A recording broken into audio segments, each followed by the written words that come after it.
I got released from prison and discovered someone else had been living my life with my social security number. The discharge officer handed me a manila envelope containing $73, my driver's license, and a social security card, then looked at her computer screen with a frown. Mr. Lawson, there's a flag on your file. Says here you've been employed full-time at a company in Portland, Oregon for the past 6 years. That can't be right if you've been incarcerated here. I stared at her. What are you talking about? I've been in Coldwater the whole time. She turned her monitor toward me. The Social Security Administration database showed my name, my birth date, my social security number, but listed current employment at Cascade Solutions in Portland with a salary of $127,000. This happens sometimes with clerical errors, she said, but her voice was uncertain. You'll need to sort it out with the SSA. Good luck. I walked through 3 sets of security doors into October sunlight, my mind already spinning.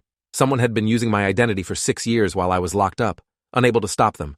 My younger sister Nicole was supposed to pick me up at 9 a.m., but the parking lot was empty except for 2 prison transport vans. I waited 20 minutes before trying to call her from the payphone. The automated voice said the number had been disconnected. I tried again, thinking I'd misdialed. Same message. Nicole had visited me every month for 6 years, never missed once, written letters every week promising she'd be here today. I tried my mother's landline next. A man's voice answered. Hutchins residence? I asked for Dorothy Lawson. He said I had the wrong number, that no one by that name had ever lived there. I hung up, my hands shaking. This wasn't just about someone stealing my social security number. My entire family had vanished. Every phone number I'd been calling from prison for 6 years suddenly belonged to strangers. I used the last of my change to call the number Nicole had written in her most recent letter. A woman answered, young and cheerful. Sorry, wrong number. This is the Ramirez residence. I walked to the bus stop and rode downtown to my mother's house on Maple Street. The 40-minute ride gave me time to read through the letters I'd kept from Mom and Nicole, everyone I'd received in 6 years. Mom's return address was 847 Maple Street, the house where I grew up. Nicole's return address changed twice but was always in Springfield. Their handwriting looked right. The details were specific and personal, but the phone numbers were wrong. The addresses might be wrong. Maybe the letters themselves were fake. When I reached Maple Street, I stood on the sidewalk staring at the blue 2-story house with white trim. Everything looked the same, but felt different. I walked up the porch steps and knocked. A woman I'd never seen before answered, maybe 40, with short dark hair. Can I help you? I asked for Dorothy Lawson. The woman shook her head. No, sorry. We bought this house 3 years ago from a couple named Brennan. I've never heard the name Lawson. 3 years ago. Mom had been writing to me then, visiting me. Are you sure? Dorothy Lawson? She would have been in her 60s. Lived here for over 30 years. The woman's expression shifted to concern. I'm sorry, but you have the wrong house. The Brennans sold it to us in 2018, and before that I think it was owned by someone else. I've never heard the name Lawson associated with this property. I backed away from the door, my mind spinning. Mom wouldn't have sold the house without telling me. She wouldn't have moved without giving me a new address. I pulled out her letters. The return address on every envelope was this house, 847 Maple Street. Mom's handwriting, Mom's signature on every page. But Mom wasn't here. This house wasn't hers. Nothing made sense. I walked to the public library and used the free computers. I searched for Dorothy Lawson in Springfield. Nothing. I searched for Nicole Lawson. Dozens of results, but none matched my sister. Then I searched for myself. Kevin Lawson, born January 15th, 1985, Springfield. The results showed someone with my name and birth date, but the address was in Portland, Oregon. I'd never been to Portland in my life. The profile photo showed a man who looked vaguely like me, same brown hair and angular face, but softer around the edges, well-dressed, smiling at the camera with straight white teeth I'd never been able to afford.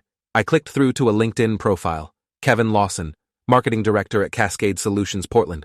Bachelor's degree from Oregon State, MBA from Portland State. The work history went back 12 years. Continuous employment, promotions, awards. I stared at the screen trying to process what I was seeing. This person had my exact name and birth date but had lived a completely different life. While I'd been working construction jobs and getting arrested for a bar fight that turned into an aggravated assault charge, this Kevin Lawson had been in college, building a career, becoming successful. The profile showed photos of him at company events, shaking hands with executives, accepting awards. In one photo, he was standing in front of the Portland skyline with coworkers, all of them laughing. I felt sick. Who was this person using my name? I logged into the Social Security Administration website using credentials I'd set up before my arrest. The password worked, but when the account loaded, I froze. The employment history was wrong. It listed jobs I'd never worked, employers I'd never heard of. Most recent, Cascade Solutions, Portland, Oregon, current salary $127,000 annually. I'd never made more than $40,000 in my best year. I clicked through to detailed earnings records. Every year I'd been in prison showed employment income, taxes paid, 401k contributions. According to this, I'd been working full-time in Portland while simultaneously serving a sentence in Coldwater Correctional 3 states away. It was impossible. Someone had been using my identity, working under my social security number, filing taxes as me, building a life with my name. The librarian announced my 30-minute session was ending. I quickly wrote down the Portland address, then logged out. My hands were shaking. This wasn't a simple case of phone numbers changing. This was identity theft on a massive scale, and it had been happening for years while I was locked up. I walked to the Springfield Police Department and reported identity theft. After an hour of waiting, a detective called me back. He was older, maybe 50, with gray hair and tired eyes. "Mr. Lawson, I'm Detective Ortega. You're reporting identity theft?" I explained everything, starting with the flag on my discharge file, the disconnected phone numbers, my mother's house sold to strangers, the online records showing someone else living my life in Portland. Ortega listened, taking notes. When I finished, he leaned back. "You said you were incarcerated at Coldwater for 6 years?" I showed him my discharge papers. He examined them, then typed into his computer. His expression darkened. "Mr. Lawson, I'm going to need to verify some things. Wait here." He left the room for over an hour. When he returned, he had another detective with him, a woman who introduced herself as Detective Kim. "Mr. Lawson, we've been reviewing your case," Ortega said. "According to Social Security records, there are 2 active work histories under your Social Security number. One shows employment in Portland, the other shows incarceration." Kim leaned forward. "What's concerning is how sophisticated this is. Whoever's using your identity has created a complete parallel life. Tax returns, W-2 forms, bank accounts, credit cards, lease agreement, utility bills, everything you'd expect from someone actually living there." I felt relief that they believed me. Ortega held up a hand. "We believe something unusual is happening. But here's the problem. We pulled driver's license records from Oregon. The photo on file for Kevin Lawson shows someone who looks very similar to you." He turned his laptop around. On the screen was an Oregon driver's license with my name, my birth date, my social security number, but the photo was of someone else. The man looked like me, same basic features, but his face was fuller, his hair styled differently, his expression confident. "That's not me," I said. "I've never been to Oregon. I've never taken that photo." Kim showed me photos on her tablet. Employment records from Cascade Solutions, hiring paperwork, background checks, performance reviews, photos from company events. The photos showed the man from the license at office parties, accepting awards, smiling with coworkers, everything I'd never been. "That's not me," I repeated, my voice cracking. Ortega pulled the laptop back. "Here's what makes this complicated. Legally speaking, this person has more documentation proving he's Kevin Lawson than you do. He has 6 years of continuous employment records, tax returns, financial history, you have prison records, and a discharge certificate. If we investigate this as identity theft, we'd need to prove you're the real Kevin Lawson, which is harder than you'd think." The words hit me like a punch. "What are you saying? That because I went to prison, I lose the right to my own identity?" Kim's expression was sympathetic but firm. "We're saying this is unprecedented. We've seen identity theft before, but never with this level of sophistication maintained this long." Ortega explained they'd need to coordinate with federal agencies, Oregon law enforcement, banks, employers. "This isn't a local case. It's interstate fraud, if it's fraud at all. Honestly, months of investigation, maybe longer." Kim gave me a business card. "There's a re-entry program for ex-convicts on Jefferson Street. Temporary housing and job placement. Start there while we work on your case." I walked to the re-entry program building feeling more alone than I'd ever felt in prison. At least in Coldwater, I'd known who I was. Out here, I was nobody. Inside Second Chances, a woman at the desk handed me intake forms. I explained I'd been released that morning, had nowhere to go. She showed me to a dormitory with 8 cots. I claimed an empty one and lay down, staring at the ceiling, trying to process the day. Someone had stolen my identity, my family had vanished, and the police said proving who I was would take months. I pulled out Mom's letters, reading them again. Every detail seemed real. Mom writing about her garden, about watching my old high school football games on YouTube. Nicole writing about her job as a dental hygienist. If these letters were fake, whoever wrote them knew intimate details about my life. But if they were real, where were Mom and Nicole now? That night, I couldn't sleep. I walked to Maple Street and stood outside the house, staring at it. The blue siding, the white trim, the porch where we'd spent summer evenings. I could see myself as a kid, playing basketball in the driveway. Those memories felt solid and real. The woman who owned the house now saw me from her window. She came out on the porch looking wary. "Can I help you?" I apologized for bothering her. "I know this sounds crazy, but I grew up in this house. My family lived here until 6 years ago when I went to prison. Do you have any records from when you bought it?" She crossed her arms. "We bought from the Brennans in 2018. They'd owned it since the 90s. I don't know anything about anyone named Lawson." She started to go inside, then paused. "There was one weird thing, though. When we were cleaning out the basement, we found boxes the Brennans said weren't theirs, stuff left by previous owners. We were going to throw it out, but I kept a few things." She went inside and came back with a cardboard box. "You're welcome to look through it." Inside were old photos from the 70s and 80s. Then I found one that made my breath catch. A woman in her 30s, standing in front of this house, holding a baby. I turned it over. Written on the back, "Dorothy and Kevin, 1985. It was my mother. It was me. Proof that we'd existed, that we'd lived here. My phone vibrated. Detective Ortega texted, "Need you to come to the station. New developments." At the police department, Ortega and Kim were waiting. Ortega looked grim. "We got a response from Portland PD. They interviewed Kevin Lawson at Cascade Solutions. He was cooperative, provided documentation, submitted to fingerprinting. Kevin, his fingerprints match yours. They're identical." I stared at him. "That's impossible. Fingerprints are unique." Kim pulled up images on her tablet. "We ran both sets through the system multiple times. They match, which means either you and he are the same person, which doesn't make sense, or someone has figured out how to forge fingerprints in the biometric database." Ortega leaned forward. "There's a third possibility, that you're not who you think you are, that your memories of being Kevin Lawson are false, implanted somehow, that the real Kevin Lawson is in Portland, and you're someone else who was given his identity." The suggestion made me want to laugh, except it wasn't funny. "You think I invented my entire childhood?" I pulled out the photo I'd found. "This is me as a baby with my mother. This proves I'm Kevin Lawson." Ortega examined the photo. "This proves someone named Dorothy held a baby named Kevin in 1985. It doesn't prove you're that baby. Without DNA or other verification, this is just an old photo." I felt my control slipping. "What do I have to do to prove who I am?" Ortega's expression was sympathetic but firm. "We want you to take a psychiatric evaluation. If you're experiencing false memories or identity confusion, a professional can help determine that. If you're not, the evaluation will support your case." He gave me a card for a forensic psychologist. "Dr. Naomi Blackwell. She works with law enforcement on cases like this." The next day, I went to Dr. Blackwell's office. She was in her 50s, with gray hair and a calm demeanor. "Kevin, I've been briefed on your case by Detective Ortega. This is a unique situation. I'm going to ask you questions, and I want you to answer honestly." She started with simple questions. "Where did you grow up? Who were your parents? What's your earliest memory?" Then she moved to specifics. "Describe your childhood home in detail. Every room, every piece of furniture." I closed my eyes and walked through the house in my mind. The living room with the brown couch, Mom's ceramic angels on the mantel, the kitchen with yellow linoleum floors, my bedroom with the Spider-Man poster. I described it all. "Now," Dr. Blackwell said, "I'm going to tell you something. The house at 847 Maple Street, according to records and the current owners, never had yellow linoleum floors. The kitchen has always had hardwood." I opened my eyes. "But I remember it. I can see it clearly." She nodded. "I believe you can see it. The question is whether what you're seeing is a real memory or a constructed one. Our brains are remarkably good at creating false memories, especially under stress or trauma. 6 years in prison is significant trauma.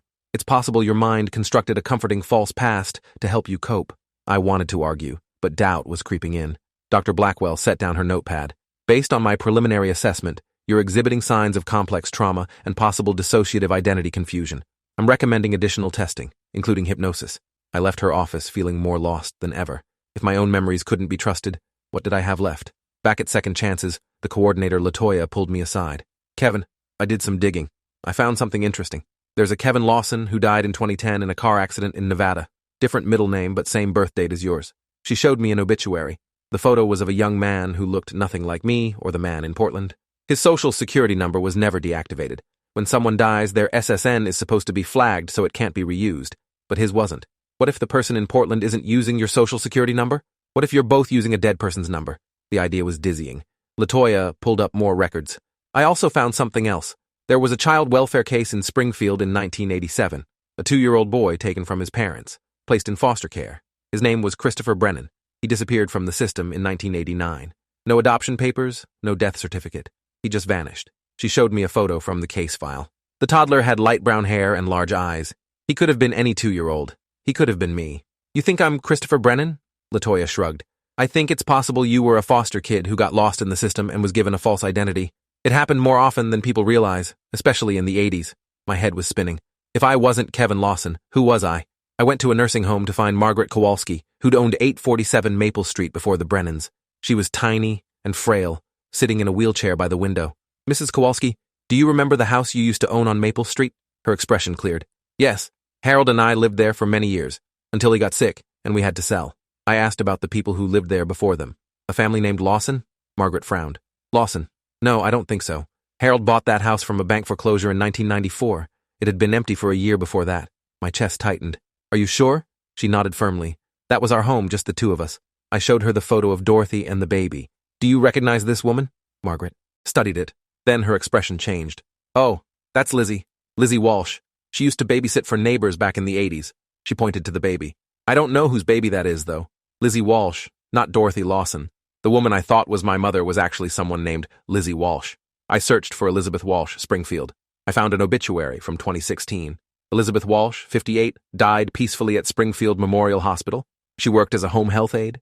The photo was her, the woman from the photo, but she'd never had children according to the obituary. I called Detective Ortega. I need to talk to you. I found something. At the station, I showed him everything. The photo, Margaret's identification of Elizabeth Walsh, the obituary. Ortega listened, his expression serious. The woman you believed was your mother was actually a babysitter who never had children. That supports the theory that your memories are constructed, or that you were given a false identity as a child. He pulled up his computer. I did some digging into the foster care case. Christopher Brennan disappeared from the system in 1989. Around the same time, there was a private adoption arranged through a now-defunct agency called New Hope Family Services. The agency was shut down in 1992 for facilitating illegal adoptions. Kim joined us with a folder. I've been investigating the Kevin Lawson in Portland. His background checks show records going back to childhood, but they're all recent copies, nothing original. His high school has no record of him attending. His college transcripts are legitimate but filed as transfer credits from a community college that burned down in 2014, so there's no way to verify earlier education. She set down photos. Kevin Lawson in Portland has a storage unit. We got a warrant and searched it. Inside were boxes of identity papers for multiple people, social security cards, birth certificates, all fake. The photos showed stacks of forged documents. Kim continued. We arrested him this morning. Our forensic accountant traced money transfers. The real Kevin Lawson, who died in Nevada in 2010, had a substantial inheritance, over $2 million. Someone accessed that trust 6 years ago using forged documents. Ortega pulled up financial records. The person in Portland has been systematically draining the real Kevin Lawson's estate. He's stolen over $1.8 million. I tried to process this. So he's a professional identity thief. But what does that have to do with me? Kim leaned forward. My theory is that you were also given false identity documents years ago, possibly as a child. Christopher Brennan disappeared from foster care, and a few years later, a boy calling himself Kevin Lawson appeared. But that family wasn't real. Elizabeth Walsh and whoever played your father were probably paid to pretend to be your parents. Ortega added, the question is why? Why would someone give a foster kid a false identity? Unless they were hiding him from something. I thought about Nicole. What about my sister? She visited me in prison, wrote me letters. She was real. Kim pulled out documents. We tracked down the phone number. It belonged to a woman named Amanda Foster, who worked for a service that provides communication support for isolated prisoners. She was paid to pretend to be your sister. The service is legitimate, designed to help inmates maintain mental health through simulated family connections. The words hit me like punches. You're saying Nicole was fake? All those visits, all those letters, they were lies? Kim nodded gently. I'm sorry. Yes, Amanda Foster was paid by someone to play the role of your sister. I stood up, needing to move. Who paid her? Who's been orchestrating all of this? Ortega opened a file. We're still tracing the money, but payments came from an offshore account linked to a shell corporation. Whoever's behind this has resources and expertise. Kim pulled up a photo. We think we found him. Gerald Foster, Amanda's brother. He's a fixer who specializes in creating false identities. He's wanted in 3 states for identity fraud. The photo showed a man in his 60s with gray hair and hard eyes. We believe Gerald Foster created both Kevin Lawson identities, one for his accomplice in Portland who's been stealing the inheritance, and one for you, for reasons we don't understand yet. Ortega looked at me. We need you to agree to hypnosis with Dr. Blackwell. If you have repressed memories from before you became Kevin Lawson, they might explain everything. I agreed. The next day, Dr. Blackwell guided me into hypnosis. Go back before Springfield, before Maple Street. Go back to your earliest real memory. What do you see? I let my mind drift, and images surfaced. A small apartment, dark and dirty, shouting, a man's voice angry and slurred, a woman crying, pain, fear, then different memories, a car ride at night, a woman who wasn't Elizabeth Walsh holding me, telling me everything would be okay, that I'd have a new family, a new name, telling me to forget the bad things. I opened my eyes, breathing hard. Dr. Blackwell was writing notes. What did you see? I described the memories. She nodded. Those sound like genuine trauma memories from early childhood, consistent with a child being removed from an abusive home and placed in a new situation. So, I am Christopher Brennan? Dr. Blackwell set down her notepad. I think you were Christopher Brennan. And someone, probably Gerald Foster, arranged for you to become Kevin Lawson, to give you a fresh start. The family you remember, Elizabeth Walsh playing your mother, they were all part of an elaborate setup to give you a normal childhood. She paused. The question is what happened when you turned 18. Most arranged identities like this would end when the child became an adult, but yours continued until you were arrested. At that point, Gerald Foster abandoned you. The fake family stopped visiting. Why? I thought about it. Because I was in prison. I was no longer useful. Or maybe because the person in Portland needed the Kevin Lawson identity for the inheritance scam. Dr. Blackwell nodded. That makes sense. Gerald Foster created your identity to save a child from the foster system. But when you ended up incarcerated, he repurposed the identity for profit. The Kevin Lawson in Portland is probably someone Foster works with. They needed a clean identity to access the inheritance, and yours was available. She leaned forward. You were a tool, Kevin or Christopher, created to serve a purpose, then discarded when you were no longer useful. Over the next weeks, detectives worked together to build a case. They arrested Gerald Foster in Nevada, where he'd been living under another false name. The man in Portland, whose real name was David Foster, Gerald's son, was charged with identity theft and fraud. He'd stolen over $2 million from the real Kevin Lawson's estate. At trial, prosecutors laid out the entire scheme. Gerald Foster had been creating false identities for decades. In 1989, he'd taken Christopher Brennan from foster care, given him the Kevin Lawson identity purchased from a deceased child's records, and placed him with paid actors who raised him. When I got arrested in 2014, Gerald saw an opportunity. He gave the Kevin Lawson identity to his son David, who used it to access the inheritance. They maintained the fake family through Amanda Foster's prison outreach service to keep me compliant and unsuspecting. I testified at the trial, describing my experience. The fake family, the disappearance of support, discovering someone else living as me. The jury convicted. Gerald Foster got 25 years in federal prison. David Foster got 15 years. The real Kevin Lawson's estate was recovered, and the courts awarded me $200,000 in restitution. But money couldn't fix what had been broken. I wasn't Kevin Lawson. I wasn't really Christopher Brennan anymore either. I was someone in between, someone who'd been erased and reinvented. I legally changed my name to Christopher Kevin Brennan, combining both identities, reclaiming what I could. I used the restitution money to get an apartment, to start over. I found work as a counselor at Second Chances, helping other ex-offenders navigate re-entry. I reconnected with Thomas Walsh, Elizabeth's brother, who'd been the closest thing I'd had to real family even if he hadn't known it. We built a tentative relationship. I never found out what happened to Christopher Brennan's biological parents. The records were sealed, the trail cold, but I learned to live with uncertainty. 3 years after my release, I stood in court for the final hearing. The judge ruled that Christopher Kevin Brennan was my legal name, that my criminal record would be updated to reflect my correct identity, that I was officially recognized as a victim of identity fraud and human trafficking. It was a strange kind of justice, an acknowledgement that what had happened was wrong. I'd lost my family, my past, 6 years of freedom, and decades of identity confusion. But I'd gained the ability to help others navigate similar losses, to be a voice for people trapped by systems that don't see them. That morning in my office, a man walked in fresh from release, looking lost and scared, and I knew exactly what to say. Start with what you know is real, then build from there. If you enjoyed this, you'll definitely want to see the next ones too. So subscribe now and let me know your take in the comments.